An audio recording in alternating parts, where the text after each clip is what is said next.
We got to mix the mission statement with the idea that everything is relevant. Our stand-up is relevant. Living in New York is relevant because it's all how to deal with day-to-day life. Yeah. Is that generally it? Yeah. And how the littlest things in the world ruin your whole outlook on life just because of one day when it's really not that big of a deal, but we've got to find a way to deal with our fucking anger, basically. Yeah.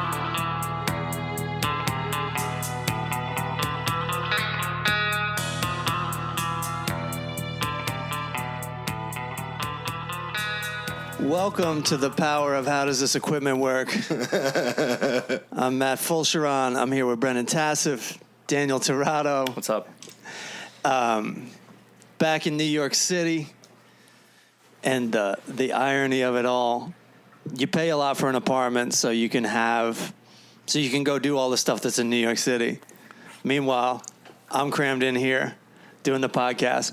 My wife is in that little room over there. Oh, no She's way. at work right now, running a group. All this physical space in New York City. Wow. And we just cram in. We just cram the fuck in. What are we doing?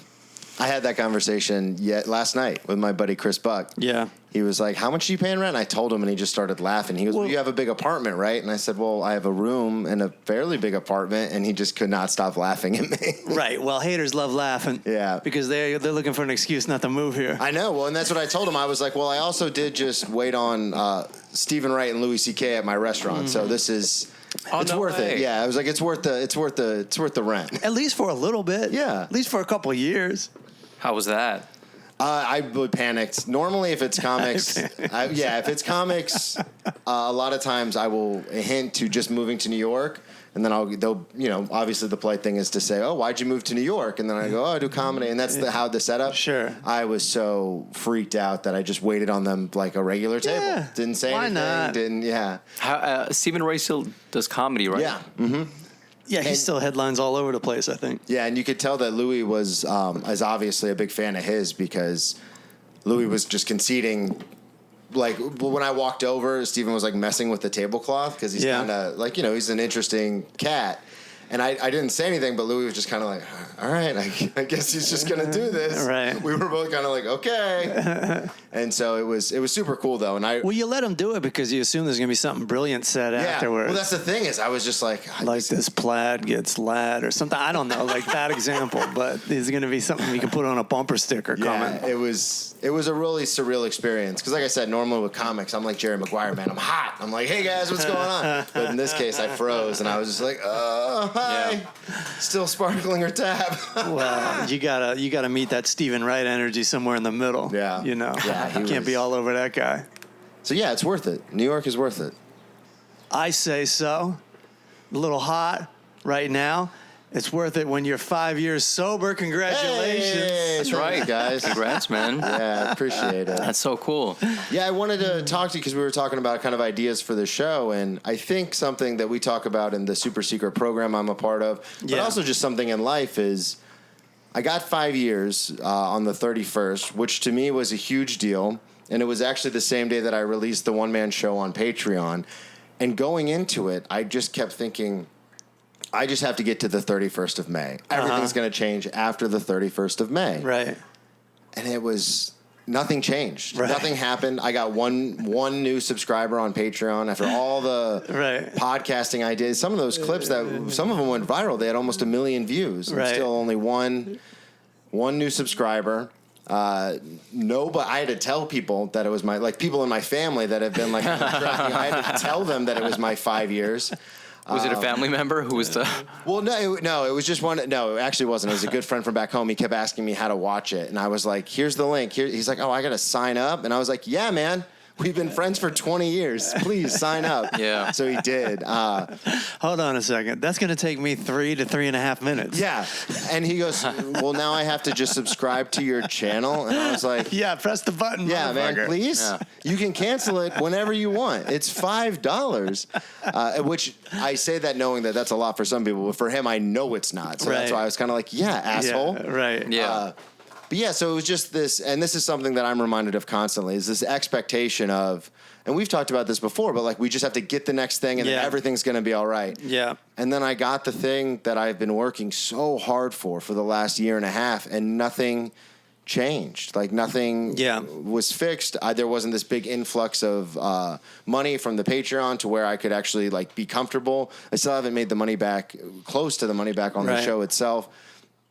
And then I didn't even like I said, then like I wasn't getting texts from it. Like when I got my 1 year chip, everyone was like blowing my phone up. Right. Now it's 5 years and I get it like, but to me 5 years is way harder than getting my 1 year. They're just taking for granted that you're sober now. Yeah. And that was the thing was just.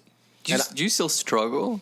On occasion. I don't have an obsession every single day to drink, but I brought this up before, but like if I have a really shitty night at work, my first reaction always is I need to go have a drink after this. And then there's also at least two guys going, come on, Brennan, tonight's the night. That's the thing is when I bring it up at work, because nobody in New York, thank God, has ever seen me drunk. So when I say it at work, like, God, tonight might be the night. This is a really shitty night at work. Right. I work with people who I think it's in jest and they're joking and they love me, but they'll be like, I'll buy your first 6 rounds. Like, hell yeah. Like, let's go party. We want to see this crazy guy. Yeah, they don't understand. And I'm like, well, they don't understand the floodgates. Yeah. So, or even like it might not even go horribly wrong right away, but just that momentum. Yeah. It's over. The momentum keeps you sober. The momentum keeps you healthy. Well, I tell people all the time, the first month is going to be super fun.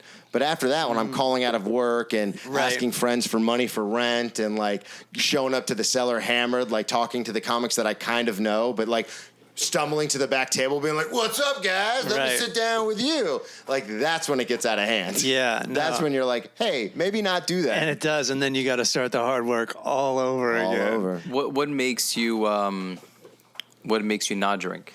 So when I have those, my first thought is always, not always, but a lot of times it's that, like, oh, I need to go get fucked up. But I had such a bad bottom.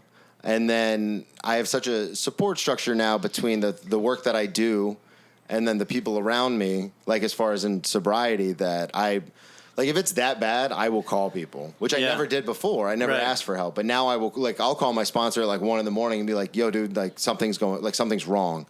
And then he talks me off the ledge. And a big part of it too is just playing things out.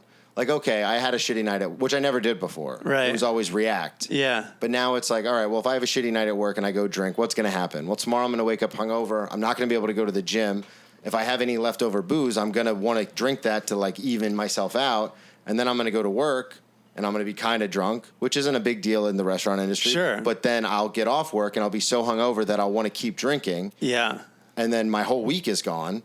And then if I can't get it turned around, my whole month will be gone. Right. And I'll be calling out of work, getting people to pick up my shifts, sitting at home watching Netflix by myself because that's what I like to do when I drink. Right. And so it's such a waste of time. Like I will literally lose at minimum a week of my life. Yeah, and it's just what you're doing now is working so well for you. Yeah. You know, the past 5 years have been quite the growth. Oh, yeah, 100%. You know. Compared to where I was. Yeah, but just the fact that you moved out here. Yeah. You got a job out here. Well, and I heard Steve-O say this on his podcast where they talk a lot about sobriety and stuff, which was really interesting.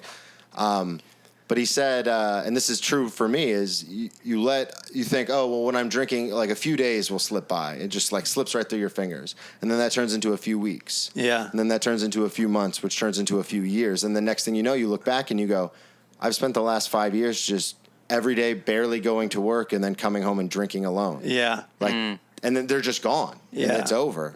I punish the shit out of myself when I'm hungover. I'm like, no, young man, you're going to go to work anyway. Yep. And you're going to go to the pool anyway. Yeah, but it's miserable.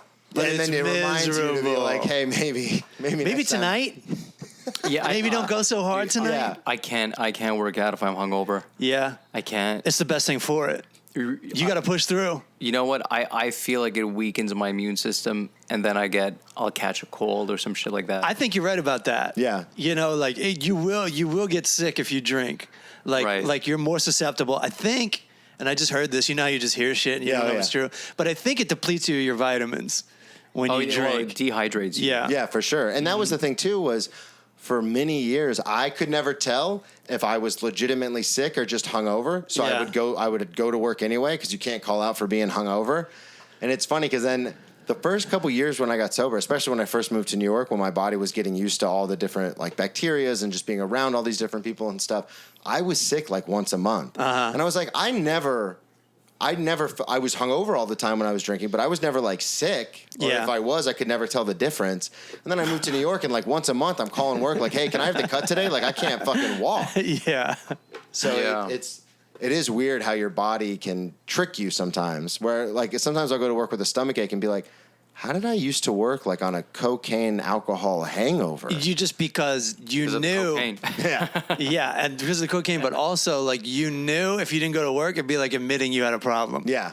You know, so Yeah. you're like, it's fine. Wow, It's not yeah. affecting me. I'm gonna go. I do my work. I handle my shit Yep. very miserably. I used to do the thing where I would take an order and then I would like rush to the bathroom to throw because I was so hungover. It was one Yeah. of those things where I was just throwing up, whether I Right. had anything to throw up or not. Yeah. And I'd run in the bathroom and like throw up violently and then like wash myself off, go in and then put the order in the computer. Think about that next time you're out to eat, audience. That's happening at least once a year to you. It's a boozy industry. Oh yeah. It's just like comedy. The bar is right there. Yeah. That's why. Free you drinks. can, and you're allowed to. As long as you don't mess up, you're allowed to take shots. Yeah. Here and there. Yeah. You know, they don't want you doing a beer bong in front of the customers. But yeah, But you can get away with it. It's not discouraged exactly. no, not at all. We do tastings Yeah. every Friday before the shift. Right. And we like do wine tastings and stuff like that. And no one's like monitoring how much you have. So you can just keep drinking. Right. And I mean, because I work in such a nice place, it's a career server place. So like people don't want to lose that job because it's a very good job. Yeah. But they'll get a little tipsy Right. during the tasting. And then Right. like they'll go to clock in. And me, because I'm sober and I'm already like hyper competitive at work, like I'm always like, come on, let's fucking go. Let's Yeah. go. Yeah. That if people are like a little boozy, I'll be like, what are you doing right now? Why are you just standing leaning against the bar like spaced out? And they're like, sorry, we had a tasting. And I'm like, oh, great, awesome. We're in the middle of a game here. Yeah. All right. You want to go sit on the bench? This is why we play the game. Call in sick. This is the moment. That would be hilarious if someone came in for the tasting and was like, actually, I can't work tonight, guys. I got to go home. Yeah. That would be good. That would be honorable. Yeah. Once. Fall on your sword, yeah. It would be horrific twice. Yeah, the second time. That was another thing that I learned was the second and third time when you're calling out. Yeah. When you do it one time, people think you're going to like wise up. Right. But for me, it was always that thing where if I got away with it once, I thought I could keep getting away with it. Yeah, that's the Right. thing. That's like with my rent. Yeah, you're pretty cocky on the second of Yeah. every month, right? Like I pulled it off again. Well, for me- but now you're down to zero. Yeah, so for me, it's funny because I was always, especially in New York, I was like, I have to pay the rent early because they'll kick, like I can't afford to get kicked out. Right. But it was interesting. So last month, my roommate was out of the country. And I guess just based on paying the rent, we didn't get an email saying our rent was even late until the 12th. Oh. Which is the worst thing that you can do for me. Right. Because if you tell me I've got 2 extra weeks, Yeah. that's 2 extra paychecks. Right. So now I pay my rent on like the 8th. Yeah. Which is not a good system. Right. Did you know about, and I won't say his name, even though he talks about it all the time, there was a guy that lived in this neighborhood, and him and his roommates, they were behind on rent, and they were like, fuck it. We're just not going to pay this month. And then once they did that, they got cocky. The next month. Pretty soon they're like 3 or 4 months. Behind. And they got to the point where they couldn't pay it. And so they went to talk to a lawyer, and the lawyer's like, good news, guys. Turns out that building isn't approved for renting as an apartment. They never got the license. You don't got to pay. And so Wow. then they didn't pay. And then after that, their landlord or the building owner or somebody important got murdered. Like it was on the news. What? And then they really didn't have to pay. But the problem was, if their like water wasn't working, they were on their own. Yeah, you they can't had to call figure anybody. that. Yeah, that's easy. You call a plumber, and then But they were doing something where I don't even know the details. I wish the guy was here. We should have him on. But where like there's like a hose hooked up to like some other apartment, just like how you my. used to steal cable or Yeah. something. And it just got to the point of, he got tired of his roommate, I think, but it's like, who's going to move out? Like, who's going to blink first? Yeah. Right. As the kids say. And it just went on and on and on and on. And then finally. So how long did he not pay? Years. What? Years. And then nothing bad happened to him. And then he met a girl, And I suppose they rented the apartment under her name because, like, you're not getting a good recommendation. No. Because they don't care. Like, when you're looking for an apartment, they don't care that where you live isn't licensed. They want to know you live somewhere. And you paid the rent. Yeah, there. right. Yeah, I've heard these stories about the squatter thing, too, where apparently there are a lot more tenant laws in New York than there are in Florida, where I'm from. Because in Florida, they will start the eviction process almost immediately, and you get like 30 days. But apparently in New York, like with squatters' rights and stuff, there are people who just... Like, I have one friend, she was telling me that, like, her oven broke, and they wouldn't fix it. So she just stopped paying rent. Right. This went on for like 8 to 12 months. Right. And she was putting the money away into an account. Right. Into like Ready. She was a professional. Yeah, she knew what she was doing. She would still pay her rent, but she would just put the money in the account. And then they finally fixed everything, and they obviously took her to court.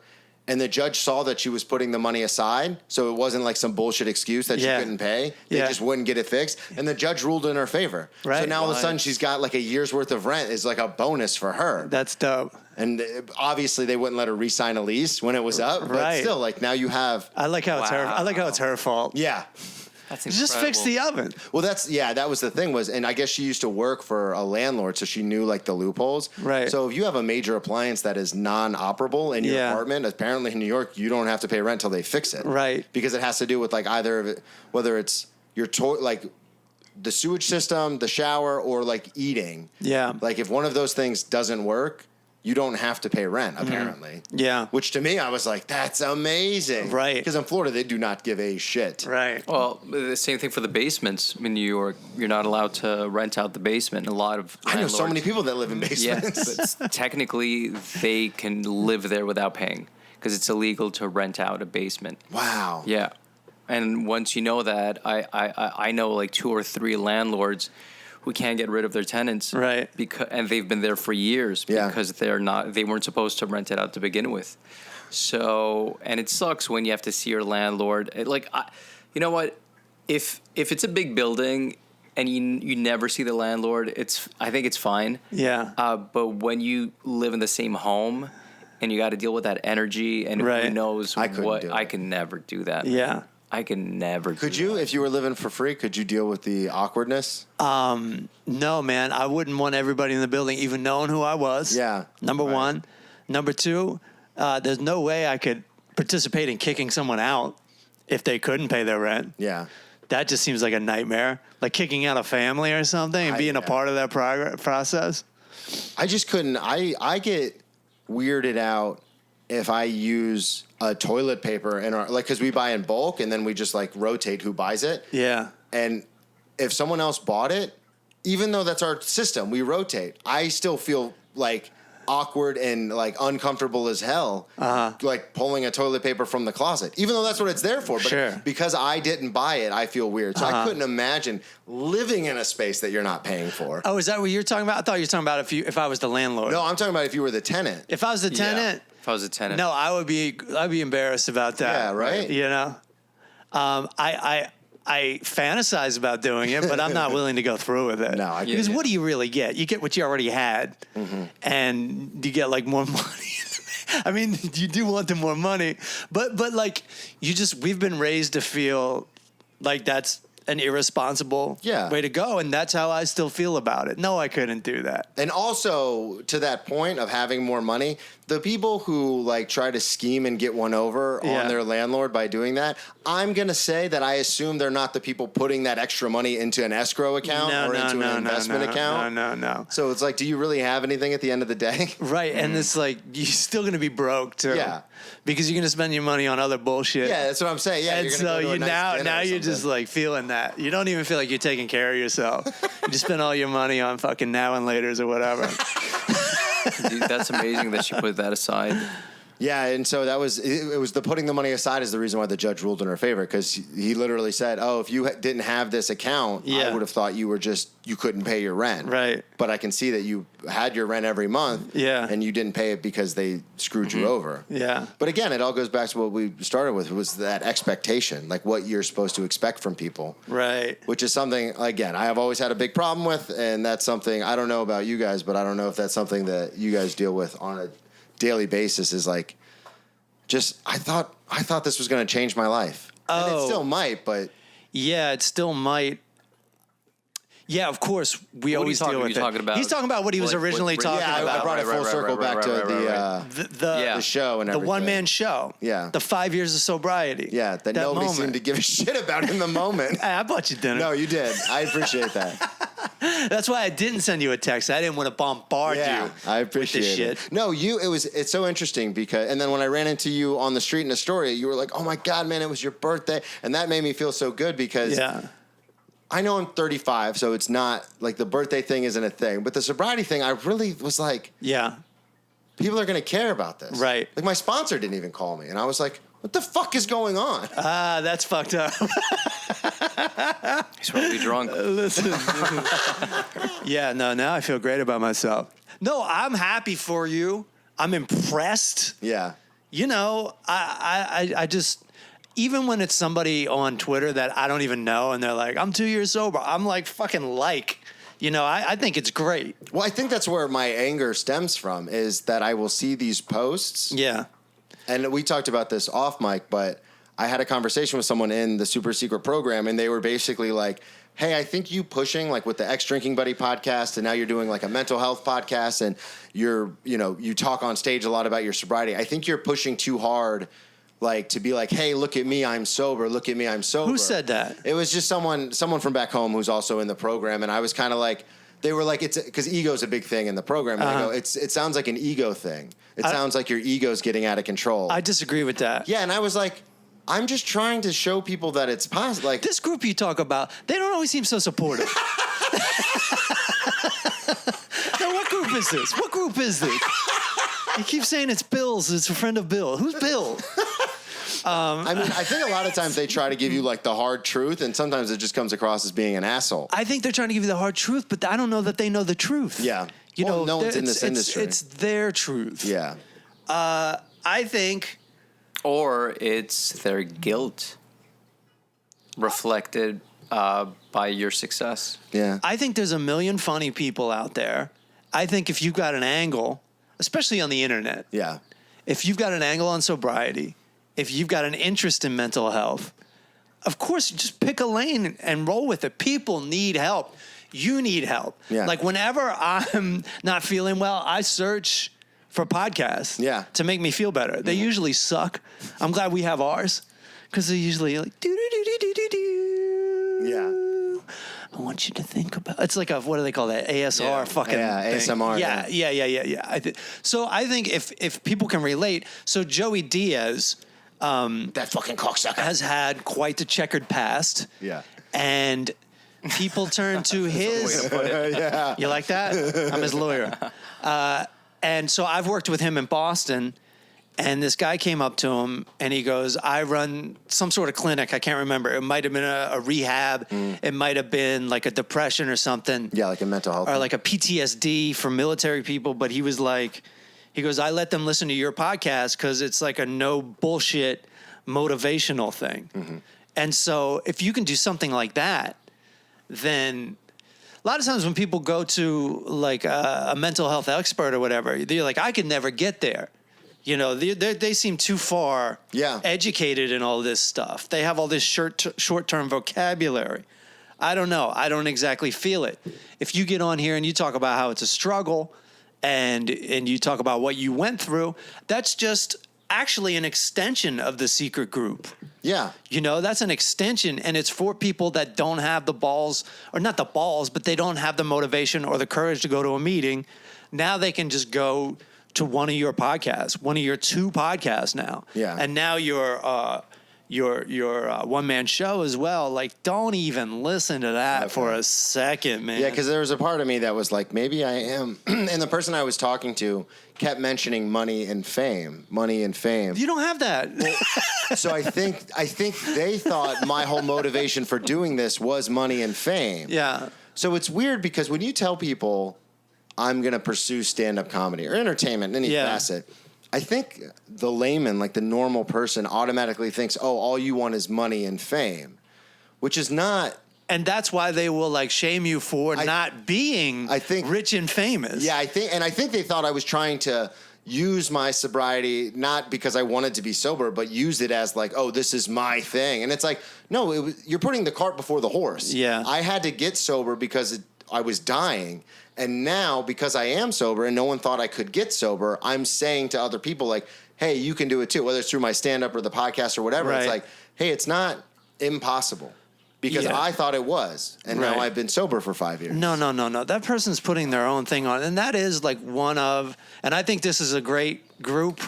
Should we say what it is? I mean, because I don't want to. Okay, let's not say what it is.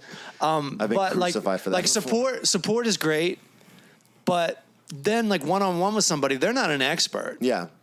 You know, it's just based on what their experience is. Yeah, and their perception of the world. Your perception of the world. Like when you were a comedy fan, you weren't like, oh, this person's trying to be rich and famous. No. You're like, this person's funny. I want to laugh. Yep. I'm watching this. Yeah, but I think there's two sides of the coin here. I agree with you, and you know, like I'll give you an example. There's a corporate booker once. I forget his name. It's better that way. But he books a bunch of corporate gigs, and I reached out to him once for corporate work. And he says, oh, I see you're in New York, and I see you're still chasing money and fame. And he's like, when you're done with that, I'm paraphrasing, but he said, you know, pretty much when you're done with that, come, you know, reach out to me when you're done with that. I like how corporate events telling you not to seek money. Right. And then I just reached back like 6 months later, and I said, hey, just checking in to see if there's any work available. And then he says, and he mentioned that whole thing again. Yeah. Like, I don't even know this dude. And it really turned me off, and a part of me really wanted to write a huge email and waste my time. But another part of me, listening to you and to you right now, I think, sure, when you see a comic that you love and you think he's funny and I want to do that, I think everyone who moves to New York has this dream of being rich and famous, whether it stays or it goes away or it grows or it dies. I think there's a truth to that to not bullshit ourselves, because... Well, I say there is a truth to that, but I think I don't think anyone just comes up here as a dancer, as an actor, as a musician, just to go deeper in the craft. Yeah, just to go, hey, I hope I can scrape by. And of course, you want to be surrounded by the best. You want to go to the Mecca. You want that energy. But I think it's just that the actual act of moving here, there's an intention of... You know, New York is the Mecca of messed up people, of egos. And we decided to come here. I agree with you 100%. I just don't think Brennan is going... No. What can I use? What can I use? Yes. For my fortune. I agree. 100%. There is a pure thing that goes with wanting to be successful. Yes. And that is... I want to be good at what I do. In order to be good, you have to. One way to do it. A lot of people, to be personally honest, right? You know, but most people, I think you'd agree that most people would put being famous ahead of being good. I've had people on other podcast admit to that. I think they've said the easiest way to get attention was going to open mics, and they happen to be good at it, and then they got some traction, and now they are comics past at big clubs. I won't say who it is. There's a few of them, but I was just like, oh, all you cared about was being somebody. Yeah. You don't care about comedy, the crowd, none of it. There's definitely that void. There's definitely like that searching. We're all still searching. But you're a kid. You don't know what's going on. Yeah. But you're like, yeah, I want to be on the TV telling jokes. That looks awesome to me. And then you do exactly what we're talking about you right now. Where you're like, once I'm rich and famous, then I'll have this, I'll have this, I'll have this, I'll have this. No more problems. Yep. You know, and that's like, you just did like a small version of that. May 31st, you were like, no more problems after May 31st. Yep. Yeah. And that's like the ultimate thing. But yeah, we're definitely seeking something. But we don't know. We're definitely seeking something. Yeah, and we don't know until we have it. Like just to go back to your 5 years, which is incredible. But I can't lie to you. I have no idea what that feels like. Yeah. I never had a drinking problem. So if you tell me you're 1 year sober, 2 years sober, unless you're my my dad or my uncle or anyone really close to me that I've seen the damage within the family. Yeah. And in that sense, I can totally relate. But if I don't see that, if I don't have access to that, or if I've never lived it, my brain gets it, but my body has no clue. Like, I understand what you're saying, but I do not comprehend. Yeah. So I don't think you should take that personally when people don't celebrate you, because maybe, like me, some people don't know what that entails. Yeah, that's true. Just like the money thing, like, I don't know what it's like to be rich and famous until apparently it's horrible. Apparently, some people write a lot of books about how terrible it is. Yeah. And yet we've heard the stories, we've seen the suicides, we've seen the Marilyn Monroes and all that, and yet we still want it because we do not know what it is until we get it. But we want to say, let me be the judge of that. You know? Yeah. I know. I can imagine one thing. If you're, no one thinks about the downside. Like, you get a couple trolls on the internet and you're like, man, this sucks. Imagine if it's like the whole internet one day just coming after you because of what you were like happened to be holding in your hand when you walked out of a Starbucks or something. Everybody's like, fuck this guy, boycott Daniel. Right. You'll never see me in a Starbucks. Yeah. I actually boycott Starbucks. Has this ever happened to you guys? I think you and I have talked about this, but where you meet a troll in real life, they're like, oh, I said this to you on Twitter, and you go, oh, like, fuck. That happened to me, but almost. They think it's cute sometimes, right? It happened to me, but almost backwards. Yeah. There's someone that I work with that, like, I was telling them about the one-person show, and then I sent them one of the clips, and they were like, "You're crying in this. Like, this is ridiculous. Why are you crying?" And then I posted another clip, and they happened to see it, and same thing, like, kind of came after me. And in my head, I don't think, because when I know the person in real life, it doesn't compute that they are in fact a troll. Right. So I was like, "Oh, that's weird." So then I posted because I have like 6 clips ready to go from the show. Yeah. So then I posted another one that was kind of funny, where I talk about getting a DUI in a parking lot in a Walmart during a hurricane. So I sent that to them. And then they go, oh, this isn't really that funny. Like, your eyes still look like they have tears in them. And, like, said some things that didn't make a lot of sense. Right. And then I was like, oh, you're not watching the whole clip. Right. Like, you're not even paying attention. Yeah. I was like, oh, you're the people. You're the people on the internet. Right. Who, like, half pay attention to something and then rip into it. Yeah.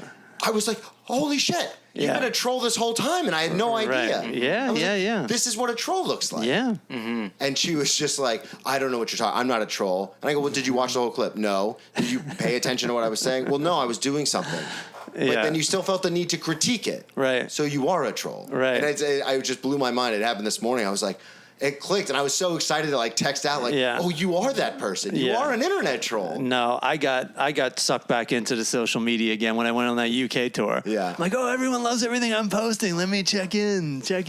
And then after a while, I just yesterday, I'm like, I deleted it off my phone, the Instagram, and signed out of Twitter. Like, this is I'm back to like pressing the pleasure button. Yeah. And just nothing. It's such a gross world to live in. I hate it. Yeah, you know, it's I worked on that thing, White House plumbers. I wanted to bring that up. What's next on my notes? I was going to do my segue. Speaking of rich and famous. No, far from. But what was funny is I think this is the first time, and I think a lot had to do with it with post-COVID. That I posted a photo with a celebrity, and I really thought to myself, look at all the fucking look at all the bullshit likes that I'm gonna be getting off of this.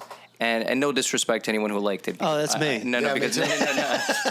think I shared it. No, because I know how some are really genuine, and a buddy of mine, Mike, who's a musician. He wrote something that we often spoke about that earlier, but it's not until you show people this idea, this image, this photo, or whatever it is, that you're doing well, that people start, to follow you. Yeah. When, friends who have been following you, who have been aware of your talent or what you've been doing, who've been there to support you, they've been there since day one, and it just frustrates me to see how, you could be baking cookies, and that's just as valuable as taking, a photo with someone who's famous. But yet, for some reason, everybody gravitates towards that, and they think that you're doing so well, right? Because you posted a picture working with someone who is successful, and it's just bizarre. It's bizarre that and you know what? I'm not gonna bullshit. I also behave that way. Well, it's exciting, yeah, and I'm happy for you, and I know what it means. I know it's a moment. I know there's another hill to climb, right? But it just shows how fake everything is. Oh yeah, how it's not. It doesn't. It matters, but it really doesn't matter. And I don't want to sound like a Debbie Downer or Danny Downer, but it's just, usually I think is pre-pandemic, I'd be excited about posting things like that. But this thing was shot over a year and a half ago. Mm-hmm. Yeah, I noticed that beard goatee you had going on. And I just sat on it I'm just going to, put it out. To promote. When they release it, right.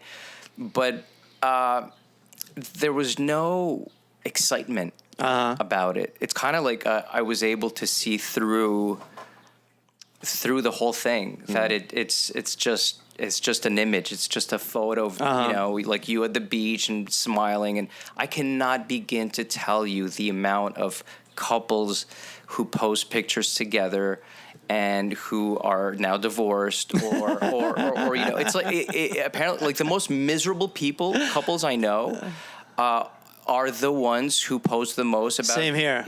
Being happy. You are my light, my guidance. Right. The ones who wish their the nail in my coffin. Yeah. I'm sorry. Right. Nailed it. Yeah, pun intended. Sorry. Yep.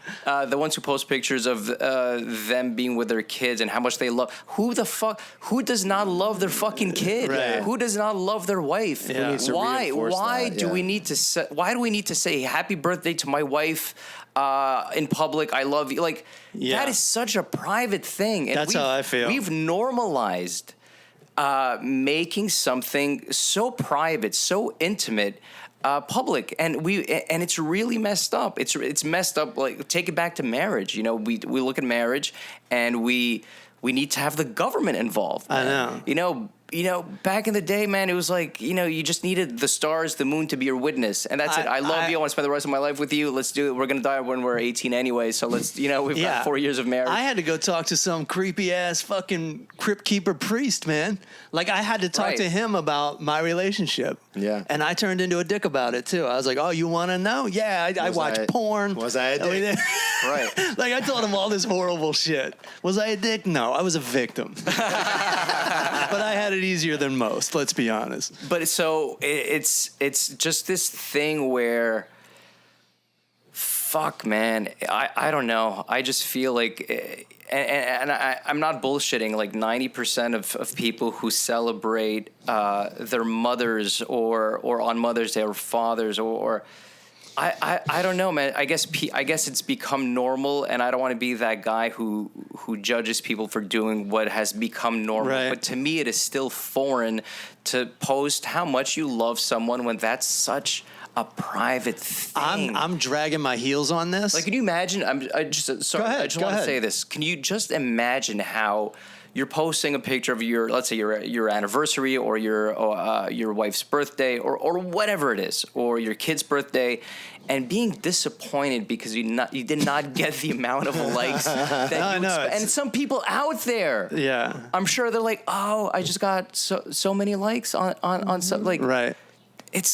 Man, it's this world. It's crazy. I really hate doing that, and I held out on that because I feel like once you start, then you have to do it like next. Start what? If you start posting on someone's birthday, like my wife's birthday, then I have to do it every year. Otherwise, I don't love you as much as I did last year. Right. But she made it so clear to me how important it was to her that I've started doing it. Right. And I also know that her family would be like, "What the fuck, bro?" Mm-hmm. But I'm with you on it. I think it's between her and I. Yes. And I think it's weird. And this is why I still haven't transitioned into this phase of society, this phase of where we are in history, is I never felt like my life, my daily life, and my family and my like real personal feelings were anyone's business. And it feels very strange to even post about myself like going to Europe, but I'm encouraged to do it for my career's sake. And people saw it like when we went, and people saw it, brought it up, and people are happy for you, and people see the success, and people see that you are doing great things, and it. But it's related to your work. One, it generates more work, and that I've witnessed myself, and I'm sure you guys as well. Yeah. You do something and you post something big, and then people reach out to you because they remember you. Yeah. Because if you don't post every day, people forget about you. Yep. And then that can generate work, Right. which is wonderful. But posting pictures about your relationship is not going to generate more relationships. Or what I mean. It's just showing how. And I have so many friends who are no longer as couples, no longer together, or getting divorced, or hate each other. they love their Facebook memories. But 8 years ago today. not even memories. Yeah. They still post their profile pictures of them together. And it's like image has become more real than reality. It is. Well, and it is more real. As far as society, as far as us as a society are concerned, that's reality. Yeah. What you are online is reality. Yep. Because it's constant and it's always there. And there's even a timeline now. It's real creepy. Yeah. I mean, I think I grew up, I have an uncle that's so old school. We're talking about like how you only post the best things on the internet. He was very much, and still to this day, he's like, hey, Brennan, when people ask you how you're doing, because I've always been open. I've always been very open, whether it's online or whether it's face to face. If someone's like, hey, what's going on, man? I'm like, I don't know. This has been a rough week, blah, blah, blah. And I would do that with like other members of my family. And so one day, I'll never forget it. He came up to me, he goes, hey, Brennan, when someone's asking how you're doing, they don't really care how you're doing. Like, just say you're doing great. He goes, if you have an issue, you call me, call your grandmother. He's like, we're here for you. Yeah. 100%. But people in the world are just asking because it's the polite thing to They're saying hello. In Germany, they laugh at you. They laugh at Americans when you walk into a store, hi, how are you? They start laughing. Really? And I asked my buddy Mickey, I was like, what's up with that? Yeah. It's like everywhere I walk in, I say, hey, how are you? They start like, they smirk or they laugh. And I'm like, what's wrong with them? They're like, they think it's a stupid question. Right. Because you don't. It doesn't matter. You don't care I'm still about going to buy the spark plug. Right. Yeah. They don't know. They don't know you. You don't know them. They don't care about you. You don't care about them. And they have such a reputation of being so caring and nurturing. Right. I mean, that's such a surprise. But it's just, they are real. Yeah, I know. It's so interesting. Too real. Just on such a broad level, he was just like, whether it's the internet or even on a narrow scope, it's like, no, nobody. Like, just say you're doing. And I've read that though. But it sounds weird being 35 saying I still have a problem with that because I'm so, especially with my sobriety, I'm so open to everybody about everything that's happening because I lied for so long about shit that I just don't lie anymore. I think your uncle is right on in that. Like, I read this book called Don't Sweat the Small Stuff About Money, which is derivative of Don't Sweat the Small Stuff. And it said when someone asks you how you're doing, just be like, I'm doing great. Everything's great. Because, like your uncle said, like if you really need to talk to somebody, you can go talk to someone specific. But like, you can kill the energy with potential relationships when like maybe they don't know it, but maybe they're starting to get a negative feeling. Yeah, people don't want when to they be talk around to that. you. Yeah, and so you just say, I'm doing great. And if the conversation starts and you're like, actually, what's bothering me? That's fine. Yeah. But like, it should start off without a burden on somebody else. And it can be a burden on somebody else. Yeah. I don't necessarily see it that way, but I have to figure out what the average person, how the average person sees things. And I think there's some, whether you have something counter to that or not, I do think that's an interesting and effective philosophy. I think you're 100% right. I also think, I'm just adding to, because I agree with you, and I also think that you add damage if you keep it real all the time and people ask you, how are you? Let's say you're down. It's like, I'm feeling down. I'm not feeling too good. the more you say it, the more you keep reminding yourself that you're not doing well. Right. And then you start living that, and you can't escape it because you just keep talking about it. And I believe in vibrations and in frequency. When you repeat certain words with the word, with I feel like shit, or I feel, then you end up feeling like shit, whether you want it or not. So there is something to say about, bullshitting, I guess, and saying you're great. Or, I have a buddy of mine, he's a barista. He's a wonderful guy, like one of the nicest dudes I met in New York City. And he, every time I ask him, how you doing? He's like, I'm fantastic. And I know he's bullshitting, because no one is fantastic living in New York. But there's something to say about him constantly saying he's fantastic, and that whether he is or not, it definitely helps him saying that he's fantastic, as opposed to, saying how bad is it or challenging his day is. Words have a lot of impact on other people, but especially on ourselves. How we use it, how we define ourselves.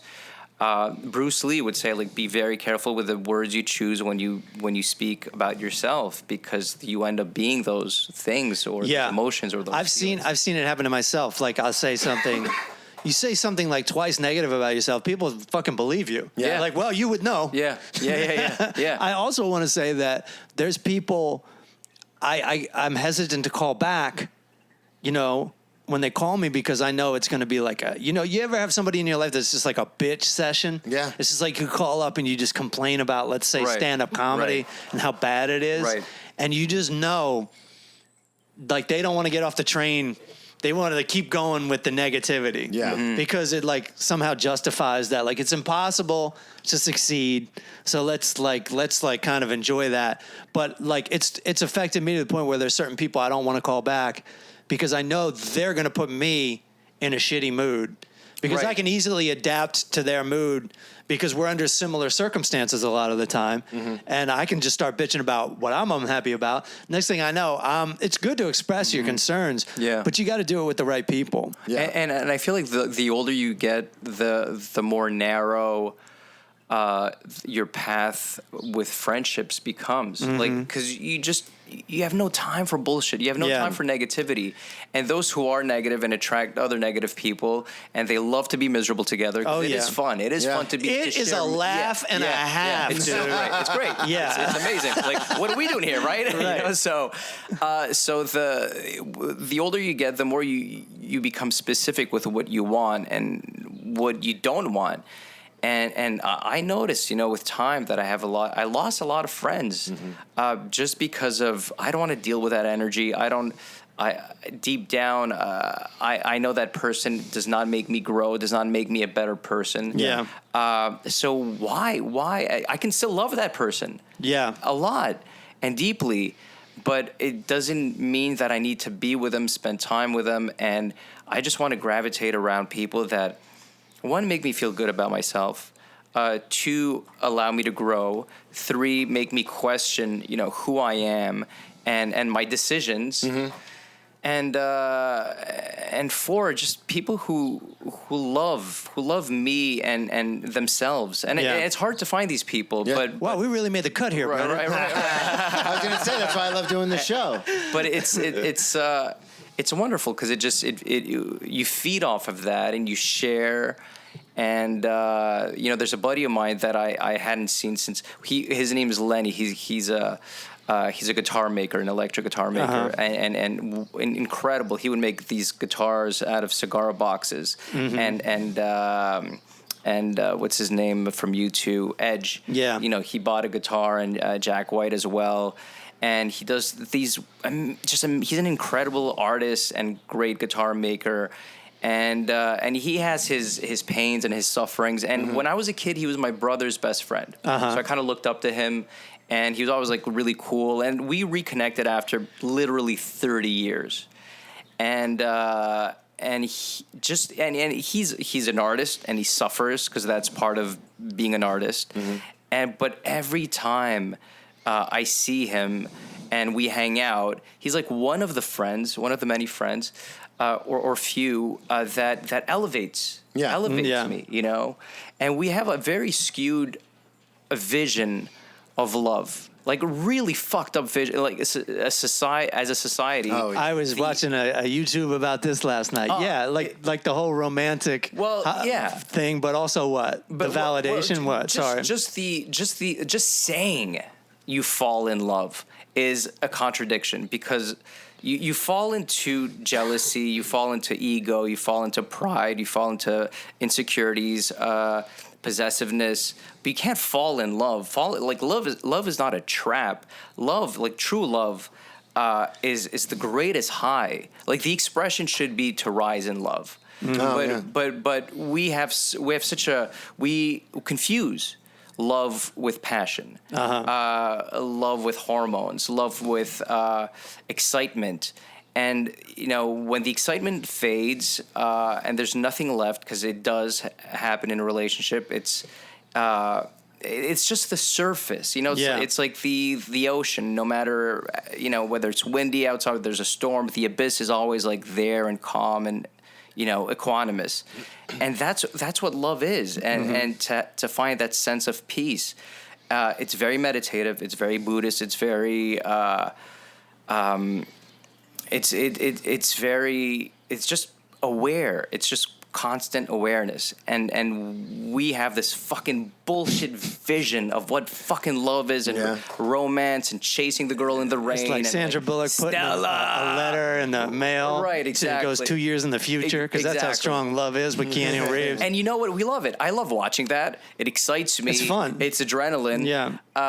And it goes with the idea of chasing your dreams and what you want and go for it. But at the end of that, what's left?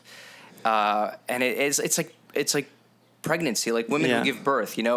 They've programmed us and women to associate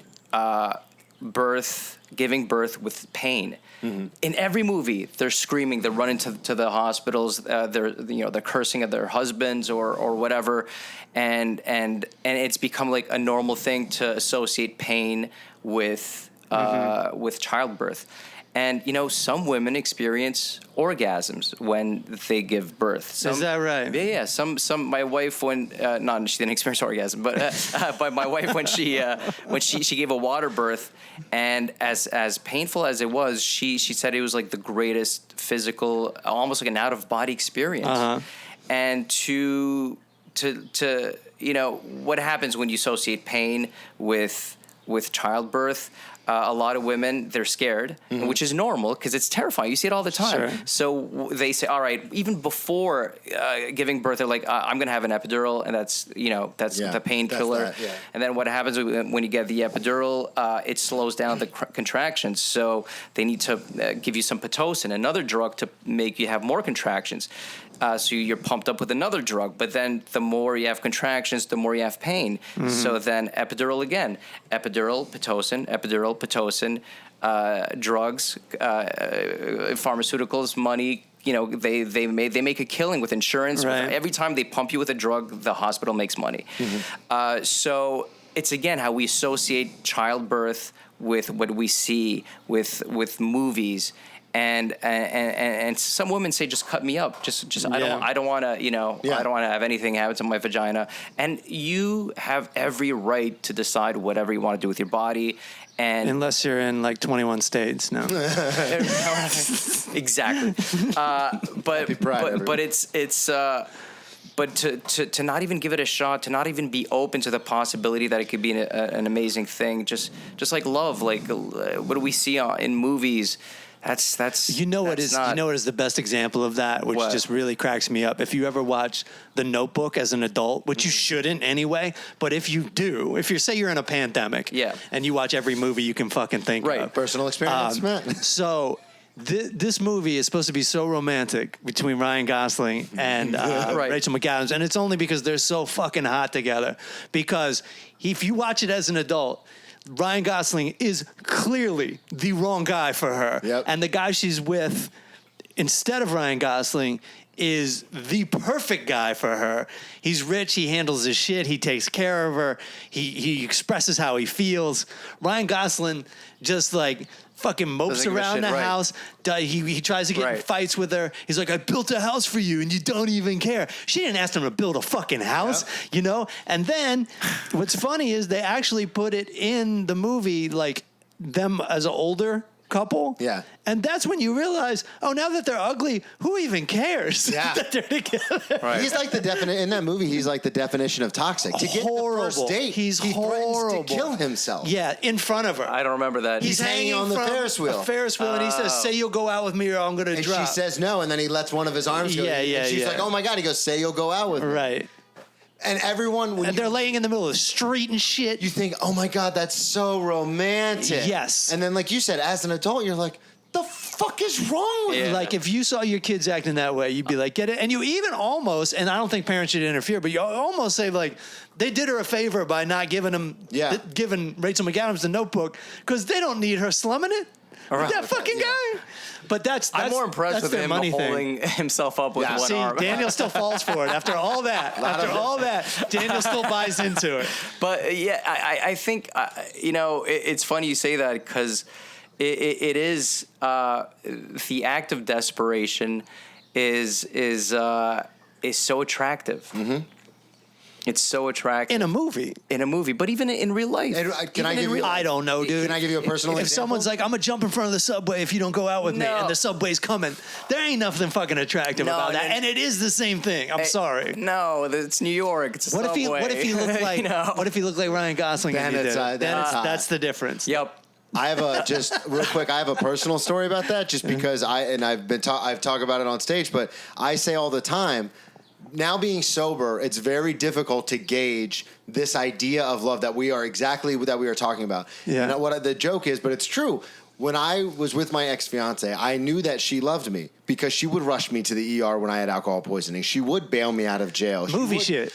And this is all the stuff where I'm like, obviously she loves me. She's dealing with all this Right. toxic behavior. Yeah. And now that I'm sober, when my current girlfriend tells me she loves me, I just have to take her at her word because Right. she's not.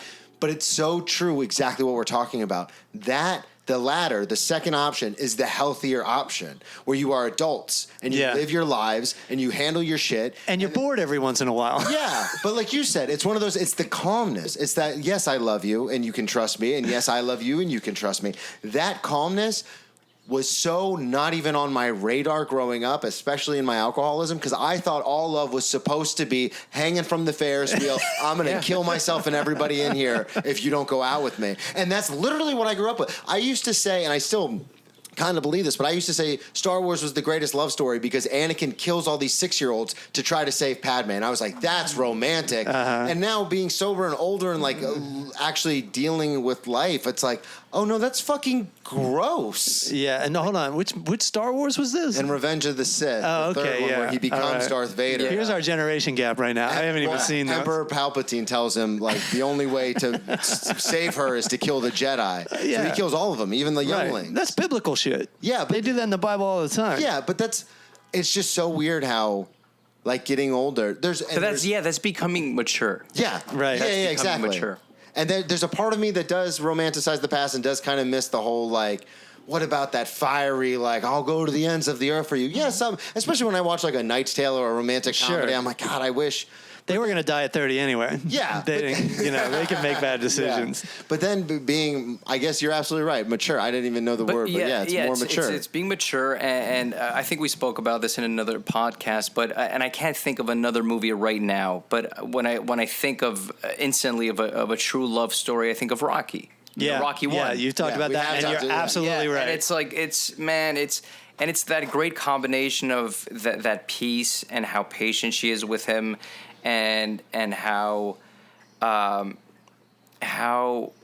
understanding she is, and combined with the passion at the end, because when she runs to the ring, her red hat falls off. That is like such a It's the best. romantic. And the way you put it is like it's the first thing he says. Yeah. Yes. He's like Yeah. everyone's around him. He's like, fuck Adrian. everybody. Right. It's Adrian. great, yeah. It's not about winning. It's not about losing. It's not even about standing. It's like, where the fuck is Adrian? Mm-hmm. I just want to see my girl. And that's love. Yeah, that's love, man. Yeah. That's true love. All right. I choked up. I choked up.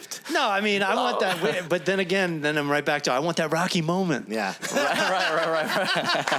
And then So we're I'm right back. falling for it. Yeah. We're right back to those expectations. I gotta have it. Thanks for listening to The Power of How. Thank you, and guys. We'll talk to you later. Thanks for listening to The Power of How. Music by Daniel Torado. Artwork by Nelson Diaz. Follow us on all the social medias at The Power of How Podcast. Rate, review, and subscribe. And check us out at patreon.com/The Power of How Podcast. Send us some positive vibes in the form of U.S. currency. See you next week, everybody.